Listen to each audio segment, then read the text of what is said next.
nós continuemos a nossa série de exposições no Evangelho de João que temos feito aqui em nossa igreja.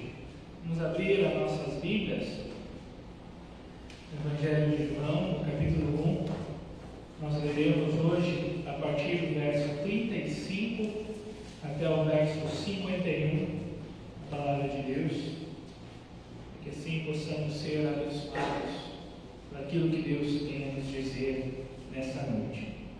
João 1, de 35 a 51, a palavra do Senhor diz assim: No dia seguinte estava João outra vez na companhia de dois de seus discípulos.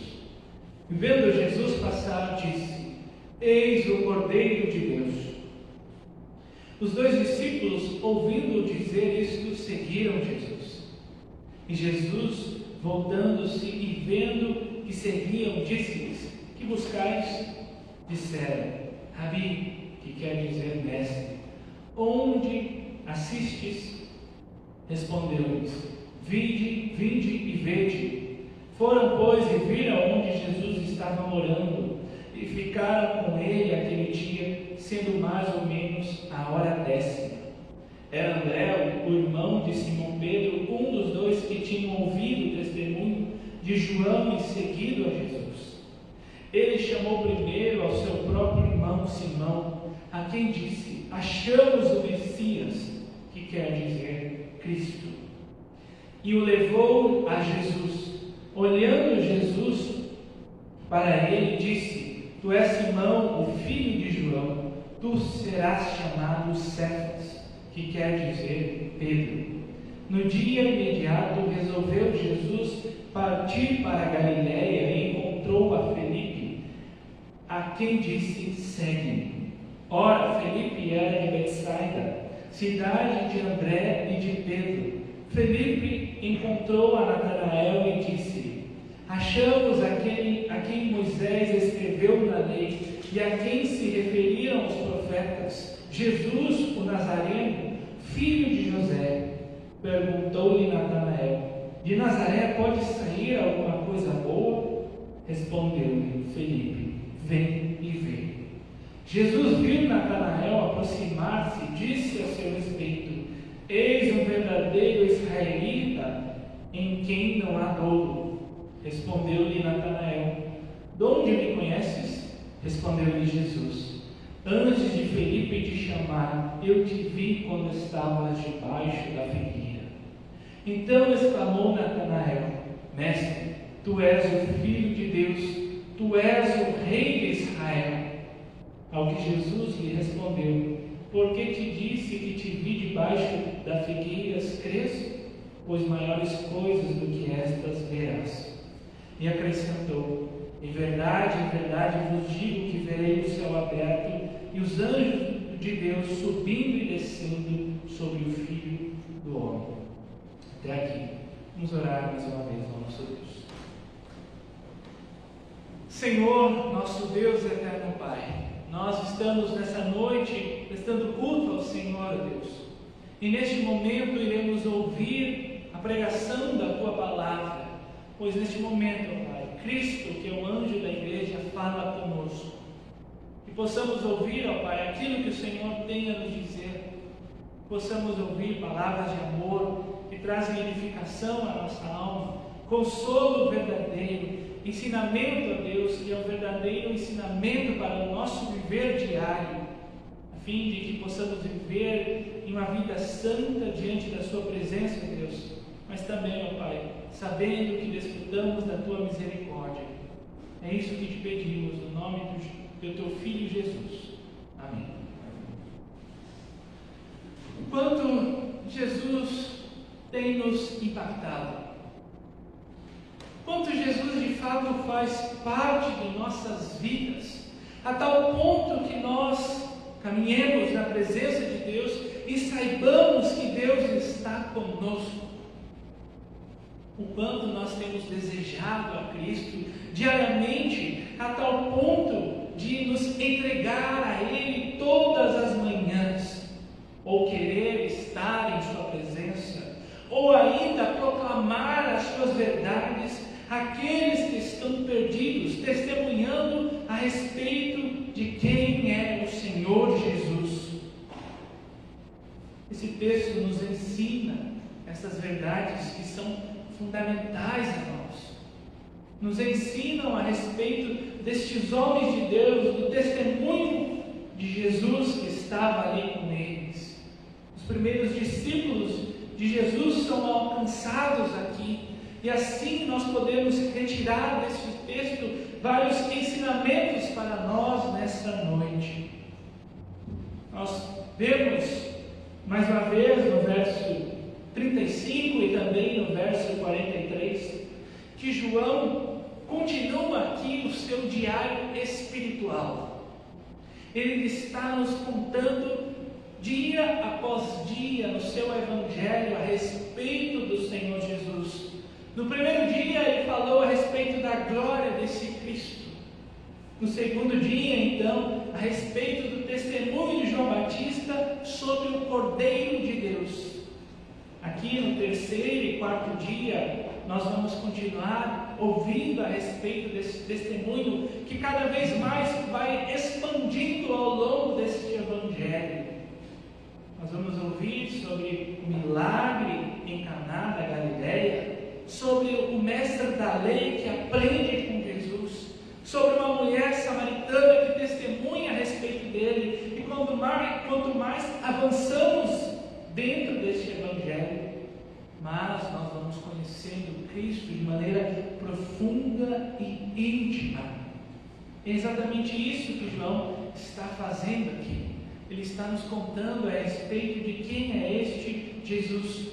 Nós vemos então que Jesus estava novamente com João Batista ali.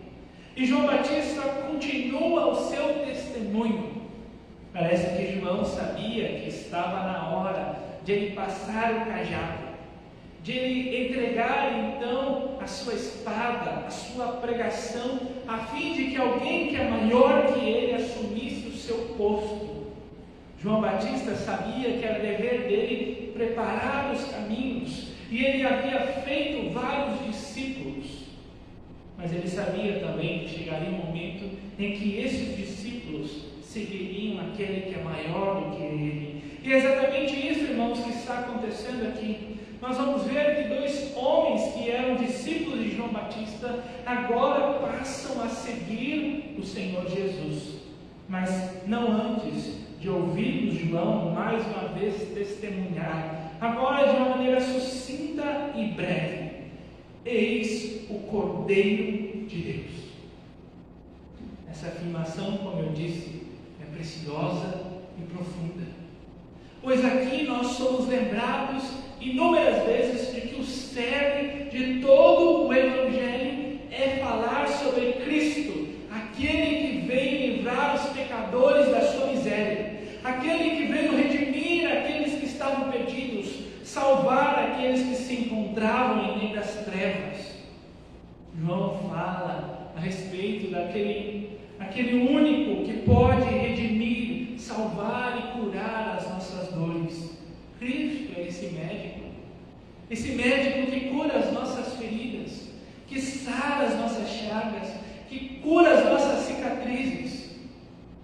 Como bem afirmou Thomas Watson, médicos terrenos podem curar apenas quem está doente, mas Cristo cura quem está morto.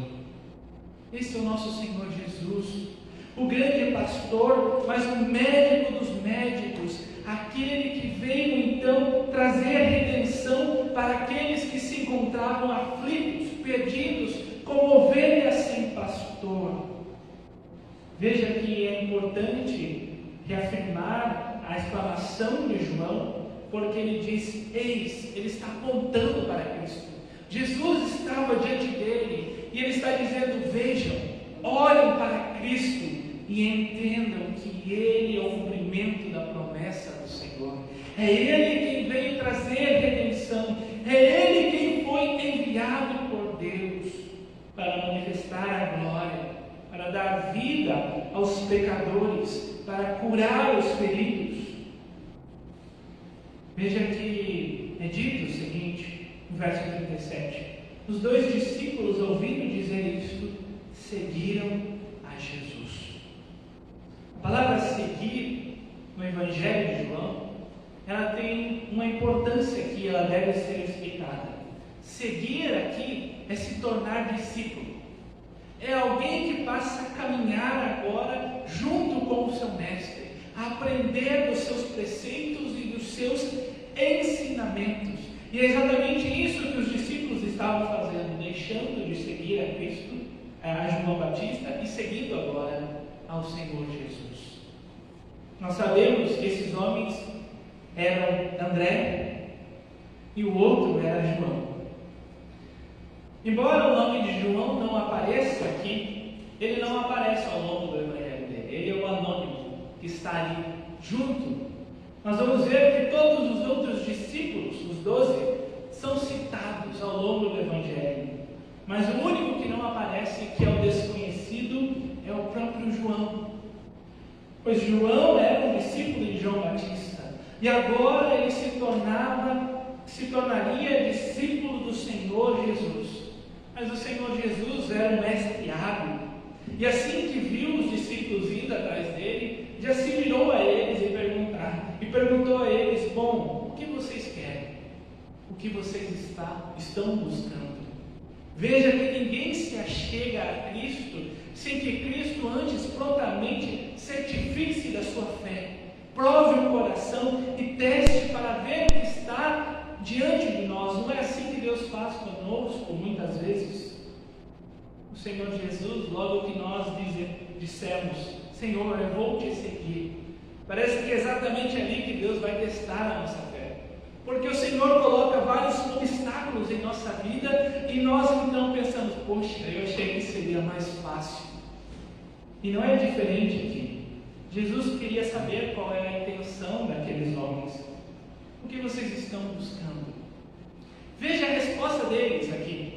Veja o que eles afirmam, o que eles perguntam para Cristo, porque eles respondem com uma outra pergunta: Mestre, onde o Senhor está morando? Onde é que você está residindo?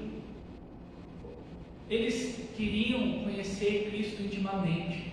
É isso que eles demonstram na pergunta que eles fazem aqui. Eles queriam mais do que simplesmente ouvir aquelas palavras ou saber que Cristo era o Cordeiro de Deus. Eles queriam experimentar isso pessoalmente, convivendo na casa do Senhor, então ouvindo as suas palavras, comendo com Ele. É assim que nós crentes nos sentimos quando descobrimos o Senhor Jesus. Nós nos achegamos a Ele, nós temos fome. Nós queremos ouvir as suas palavras, entender o que Ele está nos dizendo, e exatamente o que eles estão fazendo aqui. E veja que Cristo mostra para eles qual é o caminho, mas não antes de ouvir eles dizendo Rabi, como João diz aqui, que quer dizer mestre. João estava escrevendo para os gentios, e ele sabia que muitos deles não conheciam a mentalidade judaica e muito menos expressões como essa de Rabi, que eram usadas para homens que ensinavam no templo, para aqueles que tinham uma alta patente ou eram conhecedores de uma verdade. Aqui, esta expressão, no qual eles afirmam para o Senhor Jesus, não é uma mera expressão de deboche, mas é uma expressão de honra. Rabi significa literalmente meu grande. Aqui eles estão honrando a Cristo. Eles estão se colocando aos pés dele e dizendo: Mestre, queremos aprender do Senhor. Queremos ouvir a sua voz. Queremos entender o que o Senhor tem a nos dizer. E a resposta de Cristo é dela aqui: vinde e vede. Venham. Sigam-me e vejam o que eu estou prestes a demonstrar. Veja que isso é importante aqui, porque João estava dizendo: veja, este é o Cordeiro de Deus. E Cristo fala agora: venham e vejam. Vejam que de fato quem eu sou. Ao longo do Evangelho isso vai ficar claro, porque cada vez mais Cristo vai revelando a sua natureza gloriosa de ser Ele o próprio Filho de Deus, o Deus encarnado que faz milagres e manifesta a sua glória. Mas isso bastou para aqueles homens. Eles seguiram e passaram aquele dia com o Senhor Jesus. João diz ainda que era mais ou menos a hora 10ª. Os comentaristas aqui não têm um consenso com relação a que hora era essa. Se fosse contar como os judeus pensavam, a partir do nascer do sol, a hora 10ª aqui seria às 4 da tarde. Seria este momento que eles iriam com o Senhor Jesus. Mas no sistema romano, contava-se as horas a partir da meia-noite. Então alguns acham que talvez poderia ser às 10 da manhã. Mas para nós, o que nos cabe saber é que esses homens passaram um dia com o Senhor Jesus aos seus pés, aprendendo sobre Ele, ouvindo. E veja que, uma vez que eles aprenderam essas verdades, nós vamos ver que André, então, sai primeiramente e vai falar com seu irmão. Os dois vão falar com seus irmãos, mas nós vamos ver que André vai então ao seu irmão, chamado Simão, a quem o Senhor Jesus chamaria de Pedro, ou como nós lemos aqui, Cefas. Às vezes nós fazemos confusão e nos perguntamos, mas é Pedro, é Cefas, é Simão? O nome dele era Simão, mas o Senhor Jesus passou a chamá-lo de Cefas, que em aramaico significa literalmente pedra. E por isso que João aqui já nos dá a tradução, chamando-o de Pedro. Veja que esse foi um nome carinhoso que o Senhor Jesus deu a Pedro, para que mais à frente ele pudesse dizer que Pedro seria um dos fundamentos no qual ele construiria a sua igreja, que Pedro teria preeminência sobre os outros no que diz respeito à pregação da palavra, porque em Atos nós vamos ver que Pedro se levanta e começa a pregar a palavra de Deus aos homens e muitos se convertem.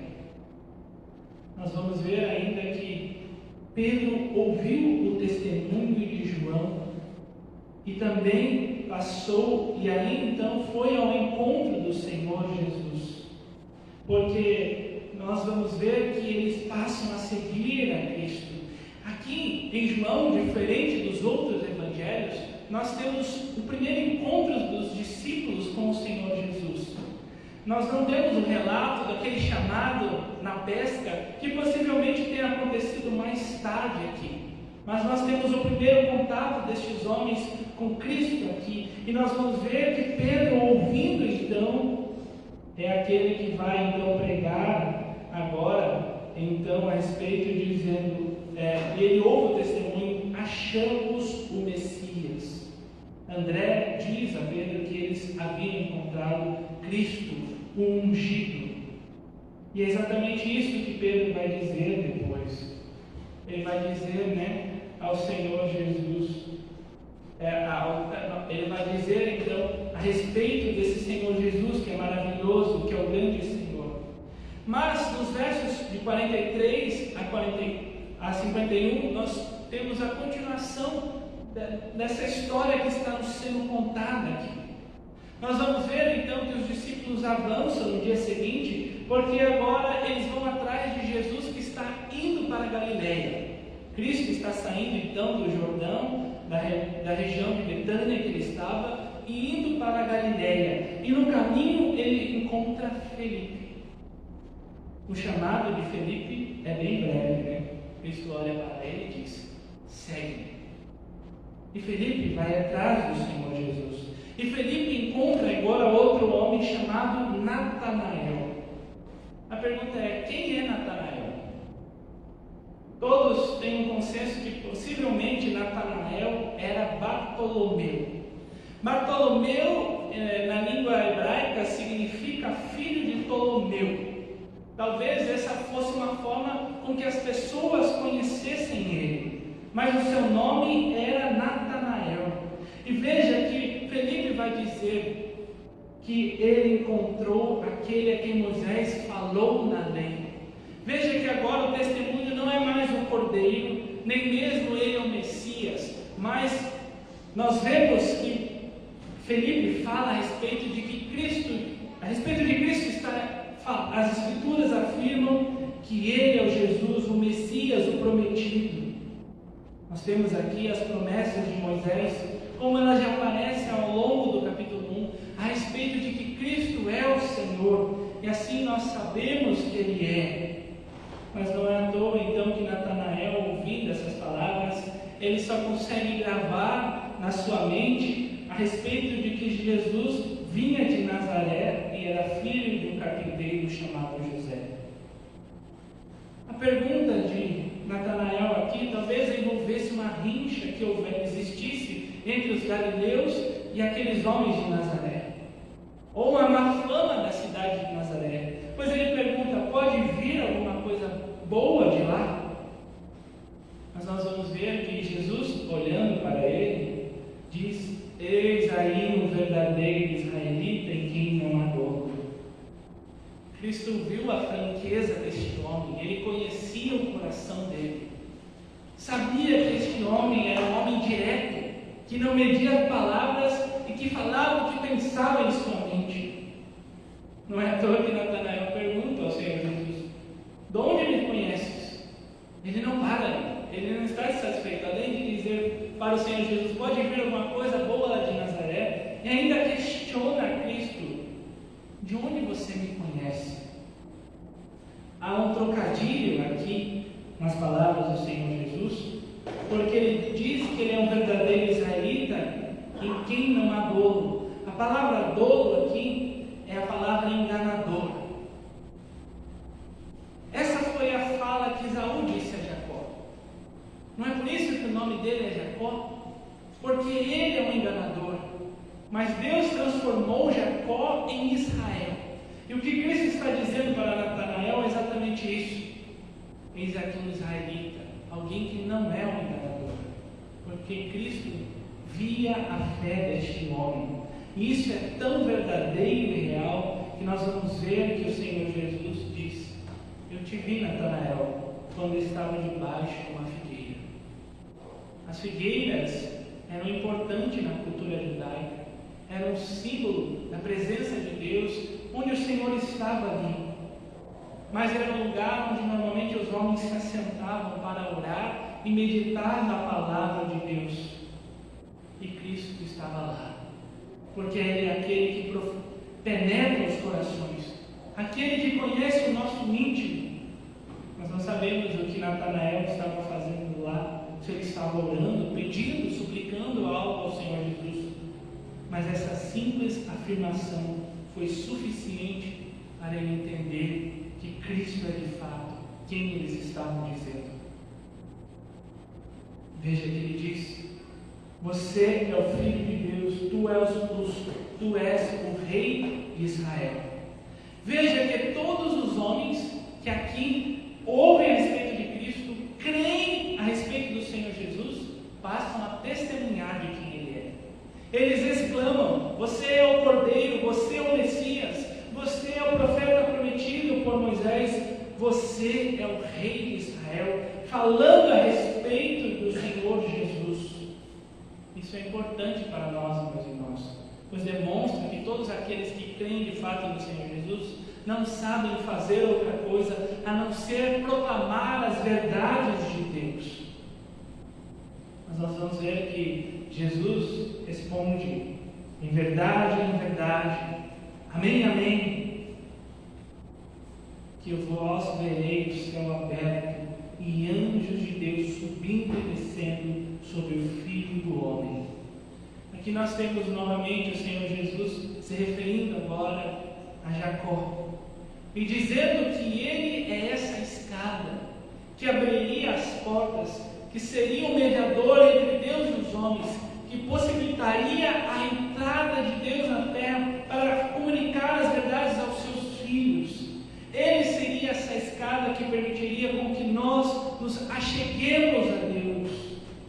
A expressão Filho do Homem é encontrada no livro de Daniel, no capítulo 7. Chamar Cristo o Rei de Israel era uma referência muito conhecida pelos judeus. Mas o Senhor Jesus sabia que não era o momento ainda. de Ele se revelar de maneira plena e verdadeira. Então Ele escolhe para si um nome que era pouco usado ali, uma referência da profecia de Daniel que era pouco aplicada, para que assim não trouxesse confusão aos seus seguidores, mas também pudesse então abranger todas essas outras afirmações de que de fato Ele era o Filho de Deus, o Rei de Israel. Assim nós sabemos que esse é o nosso Senhor Jesus. Nesse texto, então, meus irmãos, nós primeiramente aprendemos a respeito de um aspecto importante aqui, naquilo que diz respeito ao discipulado. Porque nós vamos ver que ser discípulo de Cristo é viver com Ele, é ter intimidade com Ele em sua casa, é caminhar ao seu lado, é ouvir as suas palavras, é não só agora aprender sobre o seu testemunho, mas também testemunhar a respeito daquilo que Ele tem feito. O discipulado verdadeiro é uma obra de íntima relação, onde nós devemos caminhar juntos uns dos outros e ensinar os caminhos a respeito de quem Deus é. Nós podemos aprender também, em segundo lugar, a respeito do chamado de Cristo aos seus discípulos. Veja que Cristo fala e os homens o seguem. É isso que nós chamamos de a vocação eficaz. Quando o Senhor Jesus abre a sua boca, falando as suas verdades, isso é penetrante aos ouvidos daqueles homens, porque Cristo é o único que pode alcançar o coração daquele que está perdido. Não é assim que Deus fez conosco. O Senhor nos atraiu para a presença dEle. Nós não fomos de alguma forma forçados, mas ao ouvir a palavra do nosso Senhor, esse chamado é irresistível, porque as palavras de Cristo penetram no nosso íntimo a tal ponto que, assim, a semelhança de Natanael, nós cremos, pois sabemos que Cristo estava conosco mesmo nos momentos mais difíceis. Existe um outro grande ensinamento ainda nesse texto, no que diz respeito ao aspecto teológico dele. Aqui nós aprendemos a respeito de Cristo mediador, aquele que faz mediação entre Deus e os homens, que é a escada de Jacó. Quando nós cultuamos a Deus como igreja, como fazemos nessa noite, nós nos achegamos à presença de Deus, porque Cristo é quem media a nossa relação com o Senhor. Não é Deus que vem até nós, mas nós somos elevados na presença de Deus diante do seu trono, e os anjos adoram a Deus conosco. É por isso que Cristo disse que nós veríamos a Deus, e nós veríamos os céus abertos. Não foi isso que Cristo fez? Quando o véu foi rasgado, não há mais agora sacrifício ao altar, mas nós, quando cultuamos a Deus, estamos na presença do Deus vivo, diante dos céus e da sua glória. É isso que Cristo nos ensina aqui, da beleza de nós estarmos na presença do Senhor, de vivermos com Ele. Aprendemos ainda que esse Cristo é o verdadeiro Senhor, o Filho do homem, no sentido de que Ele é o cumprimento das promessas. Ele é o Cordeiro, Ele é aquele que Deus enviou para salvar os pecadores. Mas, irmãos, nós precisamos aplicar essas verdades às nossas vidas. Nós precisamos entender como podemos tirar lições desse texto e entender o que Deus tem a nos dizer. Eu gostaria de trazer aqui, então, 4 lições para nós nessa noite. A primeira delas é: Deus nos chama para seguir a Jesus e para sermos os seus discípulos. Quando nós caminhamos com Cristo, é impossível não parecermos com Ele. É impossível não nos tornarmos iguais a Ele. Quando você anda muito com alguém, Você começa a falar com uma pessoa, a agir como ela, usa até mesmo expressões. É engraçado porque no tempo do seminário eu convivia com pessoas de todas as regiões do país, com baianos, com gaúchos, com catarinenses e assim por diante. E era impressionante que o convívio nosso fazia com que nós absorvêssemos no vocabulário as expressões uns dos outros, como oxe ou ainda como bar. Assim, nós sabemos que quando nós caminhamos com Cristo, é exatamente isso, meus irmãos. Quando nós vivemos com o Senhor Jesus, nós nos parecemos com Ele, nos tornamos iguais a Ele em nosso proceder, e é impossível que isso não aconteça. Isso é tão verdadeiro que aqueles homens que ouviram a respeito de Cristo queriam agora testemunhar para aqueles que estavam próximos. Eles não sabiam fazer outra coisa a não ser sair e falar: vejam, eu conheço o Messias, o Salvador, eu sei quem Ele é. Aqui nós temos um chamado também para discipular aqueles que estão próximos a nós. E esta é então o meu segundo ensinamento para você nesta noite. Além de você ter o chamado para seguir a Cristo, você é chamado para testemunhar para Ele. Embora Deus nos dê várias formas de falar, proclamar o Evangelho, o meio mais eficaz onde Deus normalmente usa as nossas vidas é dentro da família. Vejam o que aconteceu aqui. Um irmão ouvindo a verdade de Deus, ele não pensou outra vez, ele queria logo contar ao seu irmão. Assim deve ser conosco. Uma mãe que vê os seus filhos sofrendo deve estar disposta a apresentar para ele o Salvador, o único que pode curá-lo. Um pai que ensina aos seus filhos no caminho do Senhor e está fazendo um grande trabalho, porque foi sempre assim que Deus agiu, primeiro dentro das casas e depois avançando. Não é assim que vai acontecer aqui? Ele vai trazer familiares, amigos, e depois essa igreja vai crescendo até que ela chegue nos confins da terra. Deus é o Deus da aliança, é o Deus da família, e Deus nos chama a pregar a palavra dentro do nosso lar.